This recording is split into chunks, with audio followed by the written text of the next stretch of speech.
नमस्कार मित्रांनो, महाराष्ट्रात 2023 मध्ये राज्यातील शेतकऱ्यासाठी भावांतर योजना राबवण्यात आली होती। या योजनेमध्ये हेक्टरी 5,000 रुपये, जास्तीत जास्त 2 हेक्टरच्या मर्यादेत 10,000 रुपये शेतकऱ्यांना भावांतर योजनेत भावात फरक आलेल्या फरकासाठी देण्यात आले होते।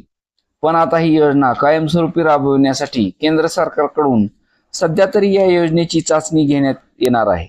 2026-27च्या खरीप हंगामात आंध्र प्रदेश आणि तेलंगणा राज्यात प्रायोगिक तत्वावर ही योजना राबवली जाणार आहे। कापूस उत्पादक शेतकऱ्यांना भाव पडलेल्या काळात दिलासा देण्यासाठी CCIच्या माध्यमातून सरकार हमी भावाने कापूस खरेदी करत असते।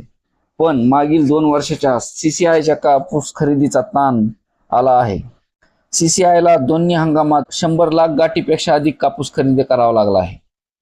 एवढे होऊनही हमीभाव खरेदीचा सर्वच शेतकऱ्यांना फायदा मिळाला नाही। जास्तीत जास्त शेतकऱ्यांना हमीभावाचा लाभ कसा मिळेल आणि खरेदीऐवजी दुसरा कार्यक्षम पर्याय कोणता हे शोधण्यासाठी डिसेंबर 2024 मध्ये नीती आयोगाच्या अध्यक्षतेखाली बैठक झाली होती। या बैठकीत भावांतर योजना राबविण्यास हिरवा कंदील दाखवण्यात आला होता। कॉटन कॉर्पोरेशन ऑफ इंडिया अर्थात CCI या किमान आधारभूत किमतीने हमीभाव कापूस खरेदी करण्याऐवजी भावांतर योजना राबविण्याचा विचार करत होते। भावांतरची फलनिश्चिती तपासण्यासाठी 2026-27च्या हंगामात आंध्र प्रदेश आणि तेलंगणात प्रायोगिक तत्वावर ही योजना राबविण्यात येणार आहे। केंद्र सरकारच्या PM आशा कार्यक्रमांतर्गत शेतकऱ्याच्या खात्यात कापूस खरेदीचे पैसे DBT मार्फत जमा होणार आहे।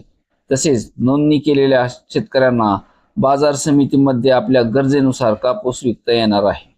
शेतकऱ्यांनी बाजारात कापूस विकल्यानंतर मिळालेला भाव आणि हमीभाव यातील फरक शेतकऱ्याच्या खात्यात थेट जमा केला जाणार आहे।